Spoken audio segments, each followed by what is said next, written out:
Natalie Marshall, also known as the MotherPlucker, is simply the best mother plucking eyebrow specialist I know. I hope you get the chance to try her out for yourself. We talk about why she left her career in television to start a business in beauty. I learned that working for yourself and doing what you love is surprisingly simple.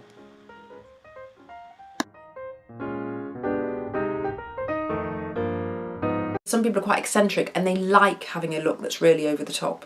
So if you think of, say, Zara Rhodes or I'm trying to think, some people intentionally have a unique look, and that's absolutely fine. Right. If that's that theme that you want to keep going, that you want to look uniquely different every day, it's absolutely fine. So if you think of somebody who has a look that's kind of like a punk, or there's lots of different images where someone's doing it intentionally. So I kind of think being comfortable in anything you wear on your skin, on your body, is the key.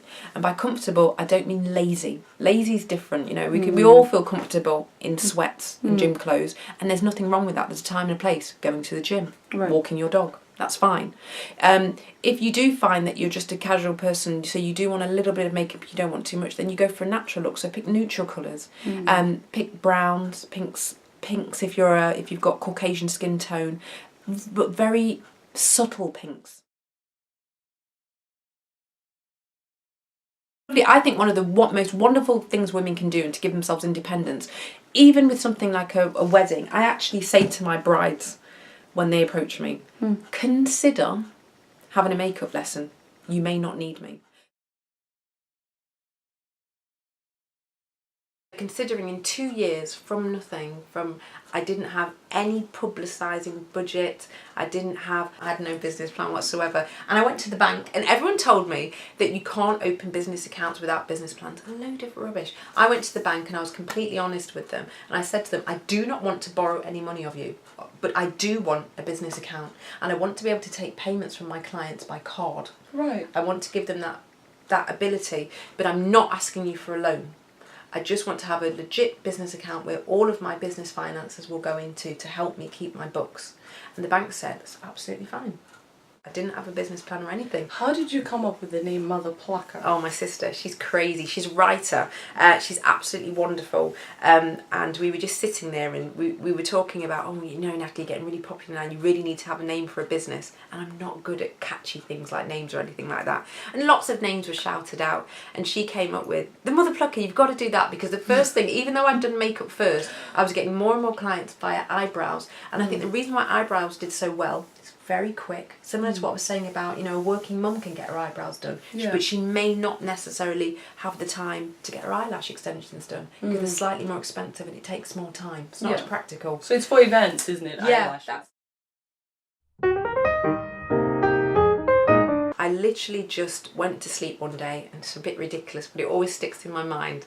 And I think about this Kevin Costner film, Field of Dreams, and he kind of had a ghost. I think it was his dad who kept telling him that he had to build this baseball field. That film. And everyone said, why are you doing this? It was a little bit like Noah's Ark, where God was telling Noah to make an ark. And he kept saying, if you build it, they will come. And for me, that is my mantra. If I build it, they will come. I turned my spare room into a treatment room. They came. It's a risk I had to take. I would buy products, you know, I would buy the whole shellac kit, not knowing if the clients would come. I would ask my clients if they were interested in having their nails done, but that wouldn't guarantee they'd turn up. But I kind of believe that if I invested in myself, I knew I was spending £3,500 on this course. Right. I couldn't mess up. Which was from your savings, or? I took a huge gamble. I used a credit card. Wow. And I just, it couldn't go wrong. And if it had gone wrong, the only way it could have gone wrong is I didn't put enough time and effort in. So you took a credit card loan to fund your course? Yeah.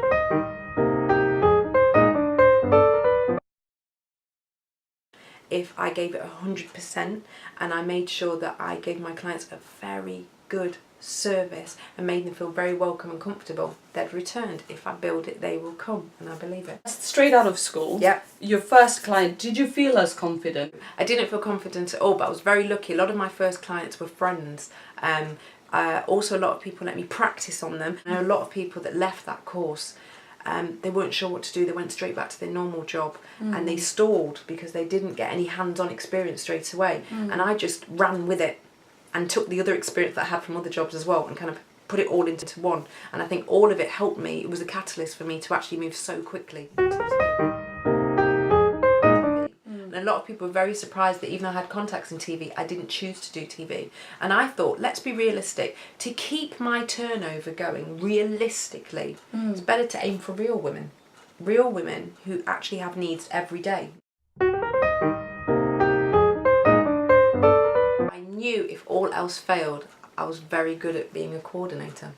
Right. It may not have been my favourite role, Yeah. but I knew that I was very good at it. And So everybody it's a bit cocksure, but I knew if it failed, I'd get another job back in that. I could go back to TV. I knew enough people. If the worst case scenario came, and I could definitely go back to education. So you would say that to people, try what it is you love, and if it doesn't work, you can always fall back on what you know. Yeah. And that will give you the confidence to go for it. And big deal. And if you've mentally accepted that in your head, nobody should be able to embarrass you or make you feel so silly that you feel too ashamed to go back to what you have. A terrible thing I think in this world is, and for women especially, women rule their life by shame, and it's really awful. And it's from all cultures. You'll find that women will stay with men that abuse them because they're embarrassed. Women will stay in jobs that are not adequate. It's not fine, but they would be embarrassed to not be in a job. And shame holds us back so much. You know, personal issues. Women will be in really bad situations and they would actually rather stay in the awful situation than just have a hint of embarrassment that won't last long.